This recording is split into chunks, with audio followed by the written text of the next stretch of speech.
Apa hubungannya? Karena kalau Anda malas membersihkan, yang terjadi seperti ini, mengerak. Ini buktinya kalau nggak dibersihkan, mengerak seperti ini. Ini akan menambah kondisi errornya. Ya, jadi sehingga saya tidak menganjurkan Anda memakai ini, makanya saya menganjurkannya adalah pakai alkohol swab. Makanya tadi saya mengambil alkohol swab sendiri. Ya, kenapa? Karena Anda menyediakan ini tapi tidak banyak ya, dan ini tidak Anda sediakan air garam.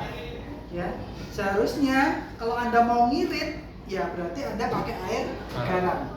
Kalau agak ngirit, ya ini pakai alkohol swab. Tapi kurang banyak, ya makanya saya ambil banyak lagi. Ya, itu yang pertama. Jadi saya anjurkan adalah persiapannya itu. Pak, nanti kalau ujian bagaimana? Kalau ujian lebih baik Anda menggunakan alkohol swab. Karena pada saat Anda ujian ataupun OSCE nanti pasti tidak ada waktu untuk membersihkannya, sehingga paling disarankan tetap menggunakan alkohol swab. Ya, jadi gunakan alkohol swab. Ya. Oke, itu yang pertama. Yang berikutnya yang perlu saya jelaskan di sini adalah untuk warnanya. Ini tolong menyesuaikan dengan mesinnya. Ya, tidak bisa kita mengatakan merah, kuning, hijau, biru, nggak bisa. Kenapa? Karena setiap alat punya sendiri. Ya, kalau dari Asia biasanya memang warnanya merah, kuning, ya, hijau, bawah biasanya akan seperti itu. Tapi kalau dari Eropa itu biasanya warnanya merah, putih, ya, kuningnya ada di ground. Nah, itu beda. Jadi tolong silakan dibaca detail di setiap mesinnya. Ya, ada J3, J4 itu yang sudah menunjukkan. Ada L, ada F, ada R. Nah, itu silakan dibaca detailnya. Ya, kalau nggak hafal silakan dilihat di tiap kabelnya. Yang jelas Anda melihat kabel begini tidak mengurangi nilai, tetapi ya itulah memang untuk memastikan ya kabel mana yang betul. Ya, ini yang harus Anda pastikan. Ya, oke, itu persiapan alatnya. Pak, kalau nggak punya tangan atau nggak punya kaki, gimana ini cara jepitnya? Ya, kalau nggak punya tangan, nggak punya kaki, berarti kita nggak pakai jepit, tapi kita pakai yang tempel. Yang biasanya ditempel kayak di ICU ataupun yang kayak di sini ya memang ada EKG monitor yang kemarin Anda nggak tahu sudah lihat belum yang DC shock atau monitor EKG. Nah, intinya adalah yang ditempel. Nah, kalau yang ditempel itu nanti pasti ada konektornya sendiri. Ya, kalau ini kan memang dimasukkan begini konektornya. Nah, kalau yang tempel itu pakai rata-rata pakai peniti. Jadi ya ada konektor yang bentuknya seperti peniti yang nanti endingnya akan ditempelkan di alat tersebut. Nah, kebetulan ini konektornya kita nggak punya, jadi kita nggak pasang. Biasanya kalau tempel itu kan bentuknya seperti ini, kayak peniti, maksudnya seperti ini, benjolan ini, sehingga nanti kalau yang konektornya tempelan tinggal dicetak di sini. Ya, bentuknya jadi benjolan ini. Nah, kalau ini kan tinggal masukkan begini. Memang konektornya ini. Jadi untuk yang tempel kita nggak punya konektornya, jadi saya nggak bisa ngasih contoh untuk yang tempel. Loh Pak, kalau nggak punya tangan, tempelnya di mana? Nempelnya berarti di pundak, ya. Ataupun kalau nggak punya kaki berarti di paha, ataupun di perut, boleh. Prinsipnya apa? Prinsipnya adalah letaknya.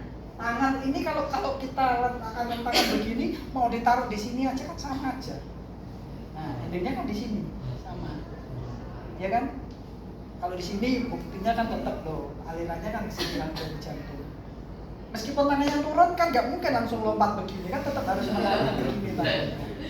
Ya, jadi makanya tetap tangannya di daerah paha. Kaki pun juga begitu kan, nggak mungkin, ya. Ditempelnya di sini langsung lompat ke sana nggak mungkin, ya. Jadi kalau nggak punya kaki ya pasti di perut sini bisa, nggak masalah. Prinsipnya apa? prinsipnya adalah kalau tangan kanan berarti kan areanya di kanannya jantung. Kalau kiri berarti kan di kirinya jantung. Kalau kaki yang kiri berarti kan di bawahnya jantung. Jantung kan di sini, bawahnya jantung sini. Nah, inilah prinsip yang bisa kita pakai kalau nggak punya tangan ataupun kaki. Jadi jangan bingung, ya. Kalau mesinnya punyanya jepit ya udah berarti ganti mesin. Ya, kalau di FKP ada yang generasi ke-3 ke-4 itu bisa dipasang tempelan. Cuma yang Anda siapkan di sini generasi kedua, jadi memang nggak ada konektor untuk tempel. Oke, itu masangnya. Ada pertanyaan, komentar dulu persiapan alat ini. Jadi sebelum Anda ke pasien pastikan ya pasiennya punya tangan apa enggak, sehingga Anda bawanya yang mana, yang jepit atau yang tempel. Ya. Pak, terpaksa Pak, kita punyanya generasi kedua ini tapi kita nggak punya pasiennya nggak punya tangan dan kaki. Gimana? Berarti Anda pinjem kup ini di mesin yang lain. Berarti kita butuh kup ini sebanyak 10. Kenapa 10? Karena 6 dipasang di dada, yang 4 nanti di tangan ya sama kaki. Seperti tadi saya bilang, kalau nggak punya tangan berarti di kupnya di pundak sini. Ya, pundak sama di kaki berarti di perut. Itu yang dipasang kupnya ya. Jadi itu yang harus Anda lakukan ya. Oke. Untuk sarung tangan perlu atau wajib? Wajib.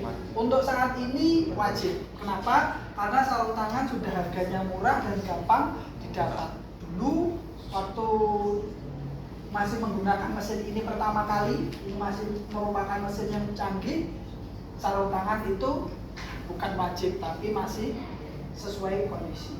Kenapa? Karena sarung tangan masih sulit. Sekarang sudah terlalu gampang sehingga universal precaution-nya alias alat pelindung dirinya mewajibkan semuanya pakai sarung tangan. Ya. Untuk lap dan handuk ini pastinya hanya untuk membersihkan kalau kita pakai gel. Kalau kita nggak pakai gel, ya paling kita hanya butuh tisu. Ya, kenapa? Karena siapa tahu waktu kita gosok dengan alkohol swab ternyata bolotnya ya, nggak tahu sudah mandi atau belum, atau mungkin karena tempatnya kotor ya, jadi ya dakinya banyak. Oke, ada komentar dari sini? Enggak? Baik. Yang pertama kita pasang, usahakan adalah yang di tangan. Kenapa? Karena kalau menggunakan jepit ini tangan tidak menyakiti, ya, tangan tidak menyakiti. Tapi kalau kup ini, apalagi orangnya nggak tahan, pasti akan membekas. Ya, ini sudah kelihatan memerah dikit ya. Caranya pastinya ditekan, mau ditekan di sini, mau di pinggir sini terserah. Tapi kalau dari pinggir terlalu berat ya, tekan dari atas ini, ditekan, tahan, kemudian tempel, baru dilepas. Ya, seperti ini.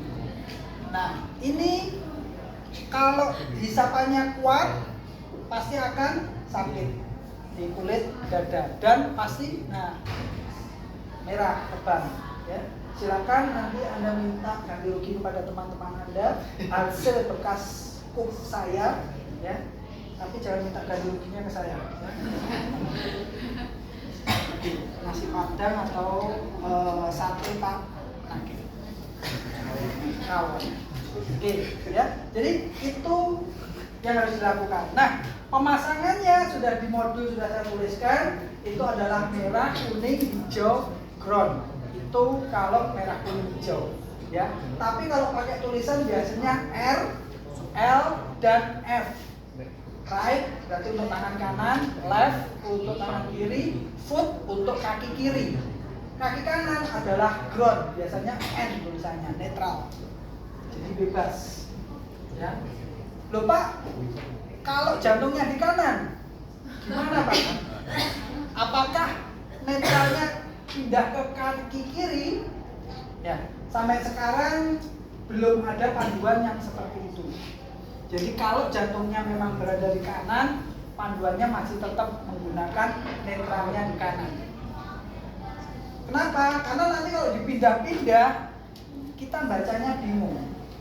Tapi kalau nggak dipindah, kita bacanya nggak bingung. Kenapa? Kita tahu, oh jantungnya memang berada di kanan, makanya gambarnya kebalik, biasanya seperti itu.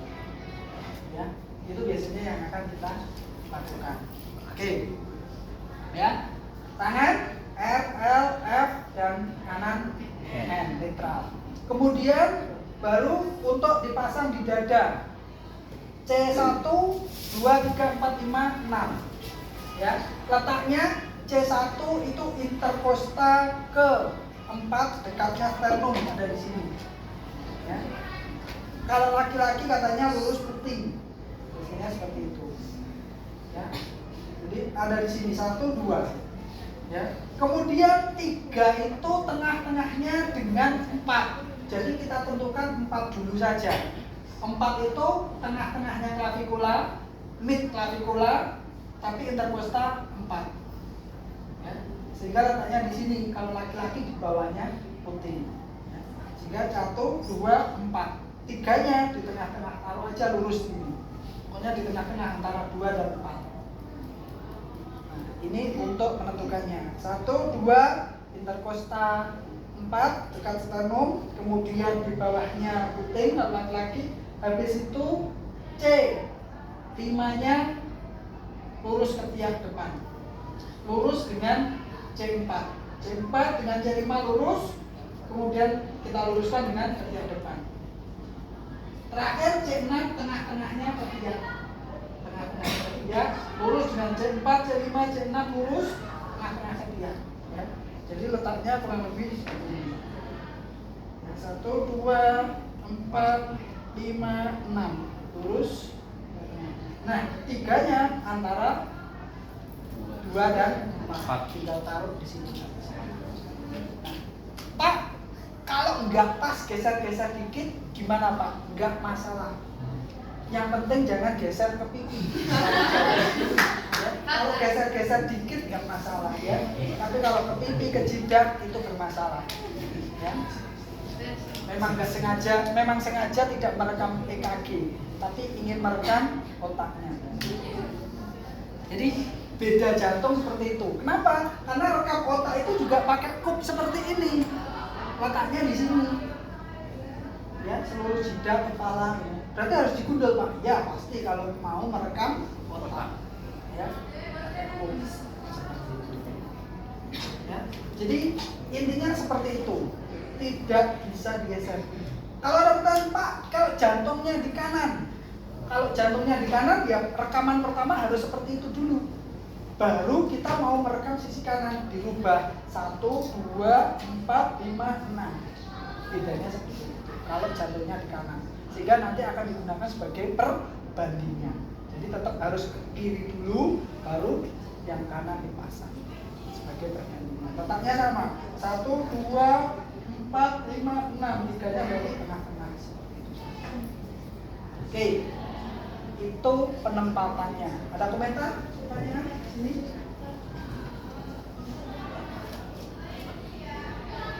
Ada yang tanya, Pak, kalau payudaranya besar gimana? Ya, karena payudaranya besar, asal tidak posisi duduk masih aman. Tapi kalau posisi duduk itu yang sulit memang. Ya, kenapa? Karena kalau posisi duduk pasti nanti diletakkan di sini akan kedorong ke bawah, sehingga Anda harus berusaha memposisikan minimal semi volar. Karena apa? Karena kalau dia minta posisi duduk pasti alasannya sesat. Karena pasien sesat nggak mungkin tidur berbaring seperti ini. Kalau begitu gunakanlah semi volar, agak posisi tidur sehingga masih bisa ditaruh di sini. Ya. Kita dorong ke atas, kita kupkan, baru kita lepas. Insya Allah aman. Ya. Tapi posisi duduk pasti akan ketekan, mudah lepas. Jangan sampai dipasang di payudara, yang pasti itu jangan. Karena sakit. Belum lagi lebamnya nanti lama. Ya. Jadi jangan pernah pasang di payudara. Tetap harus dorong ke atas dulu, angkat dulu ke atas, baru dipasang di bawahnya. Ya. Pak, kalau laki-laki Pak, kan ada laki-laki juga yang payudaranya kan besar kalau yang gendut. Saya ingatkan juga jangan dipasang di payudara. Usahakan tetap perlakukan seperti perempuan, dorong ke atas sedikit baru dipasang. Tetap seperti itu. Karena ada laki-laki yang gendut payudaranya juga membesar. Jangan di payudara. Oke, ada komentar, pertanyaan? Baik. Kalau tidak ada, saya kesini dulu sebelum ke pasiennya, ya.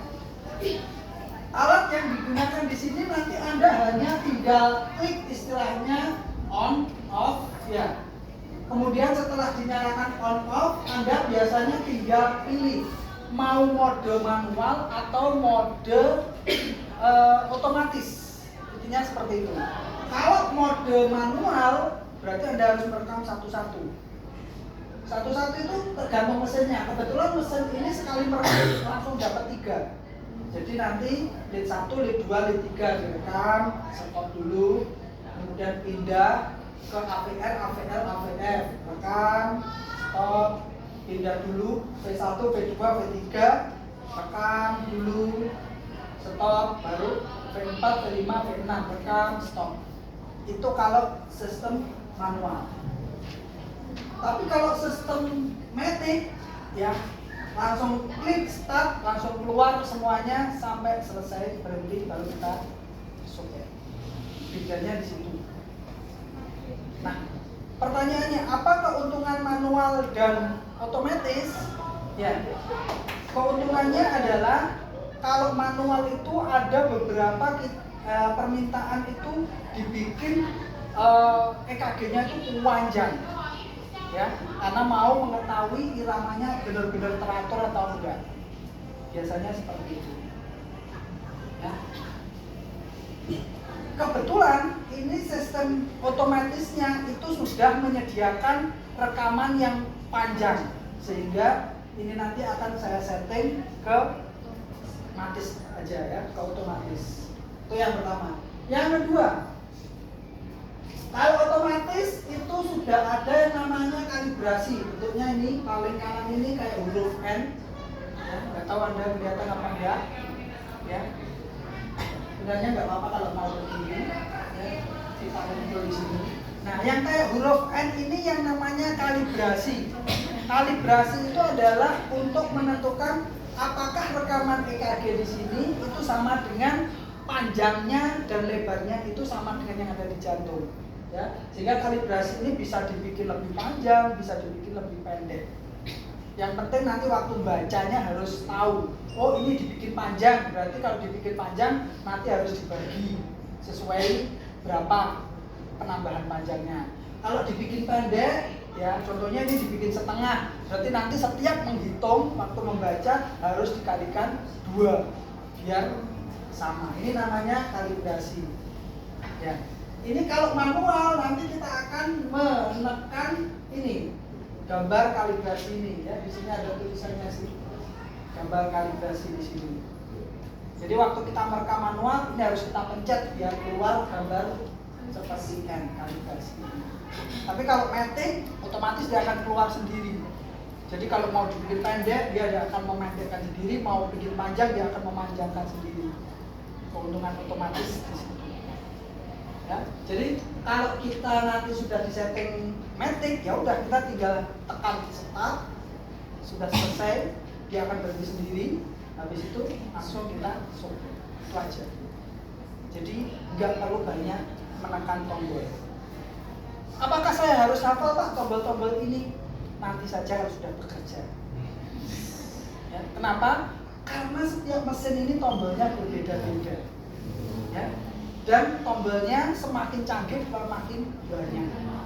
Jadi nanti yang banyak yang harus kamu hafalkan. Jadi di sini yang kamu hafalkan mungkin hanya start, stop, ya, on, off, hanya itu aja. Ya. Manual ataupun matic setiap mesin tombolnya berbeda. Cuman di sini nanti kita akan belajar aja langsung. Kalau enggak ya langsung saya setting matic, ya udah Anda tinggal start stop aja. Oke. Seperti itu. Baik, ada pertanyaan, komentar? Tidak ada? Baik, kalau belum ada, berikutnya ke pasien. Persiapan pasien, ya. Beberapa rumah sakit masih menerapkan bahwa sebelum pasien di EKG, semua peralatan elektronik harus dilepas, ya, seperti jam, ya, kemudian HP itu nggak boleh masuk saku, jadi harus dititipkan dulu. Nah, terkait dengan cincin, kalung, giwang, sampai sekarang itu masih diperdebatkan. Tetapi hasil penelitian dari kakak tingkat Anda menunjukkan bahwa pakai kalung emas, giwang, cincin itu nggak berpengaruh. Sehingga saya lebih menggunakan hal tersebut saja.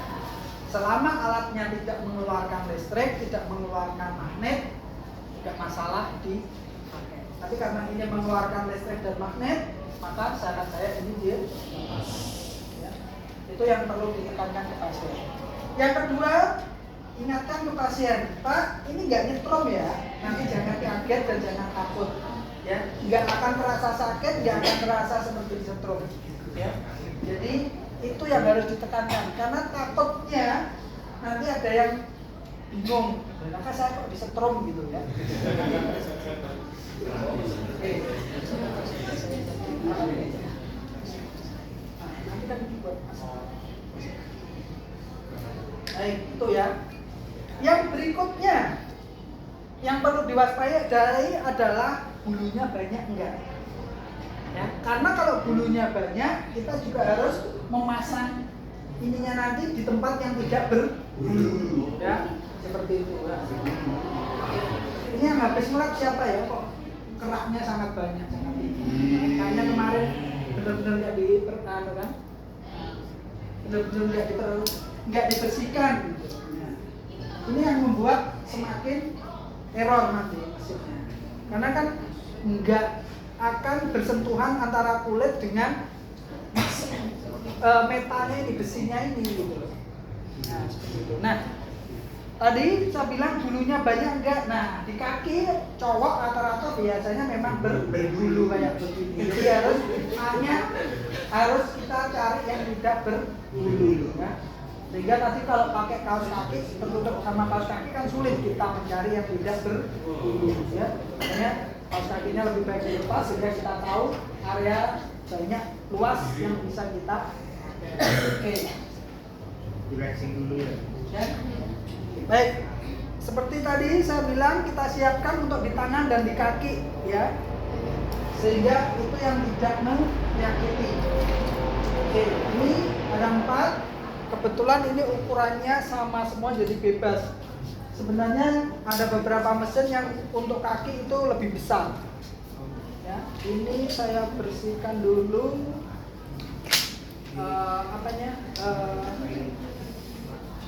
keraknya ya, biar nanti tidak membuat. Oke, kita letakkan di sini. Ini yang area yang tidak berbulu banyak, kita tambahkan magnetnya, ya. Oke, itu.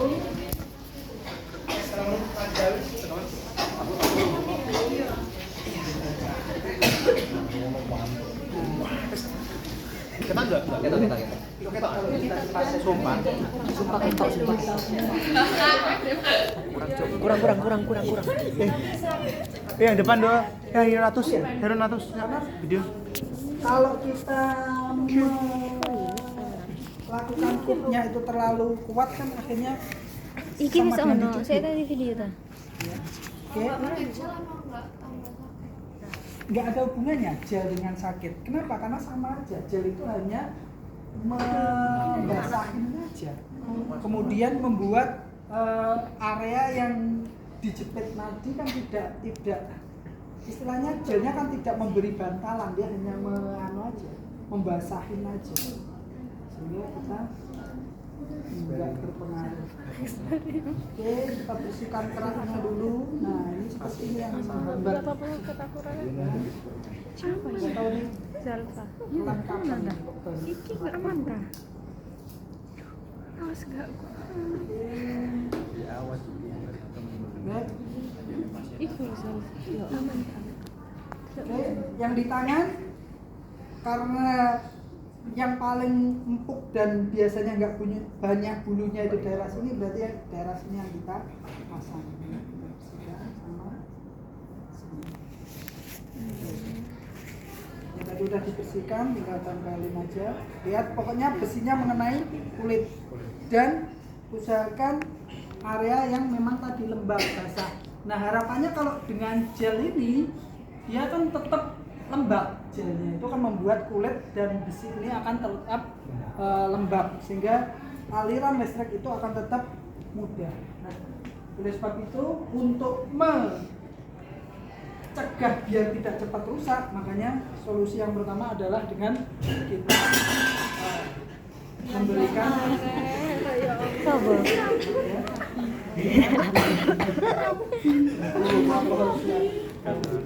Makanya tadi saya tanya, loh kok nggak dibawakan air apa? Garam, nah itu untuk lebih membasahi saja ya. Oke, seperti tadi yang bilang, yang pertama yang di tangan dulu yang dipasang dan kaki. Oke, ini adalah kabel yang di tangan ya. Di sini kebetulan tertulisnya R dan L. R right berarti tangan kanan, L left. Ya, tolong masukkan.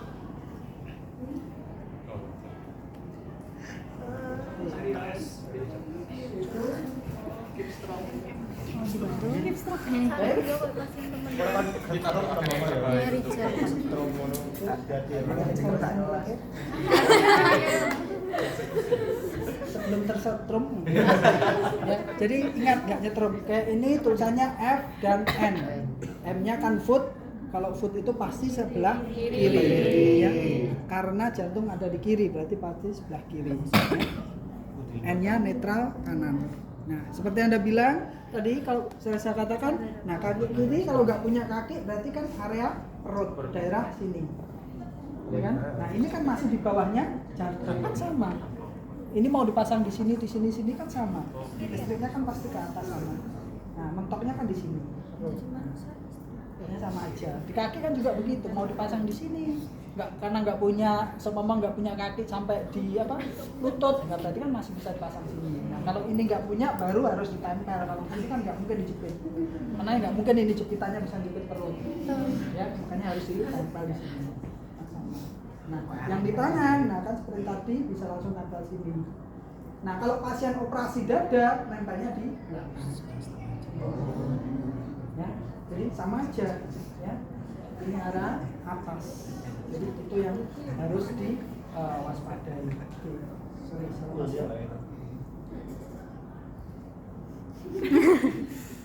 salah satu pengen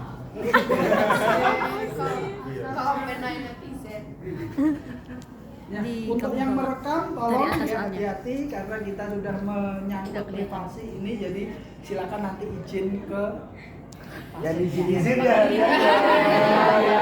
Untuk dipublikasikannya karena ya, kebetulan wajah saya juga tidak instagramable, jadi ya mau dipasang dimanapun nggak akan jadi viral. Nah kalau pasien ini yang nggak tahu ini kan bahaya ini area privasi ini. Ya.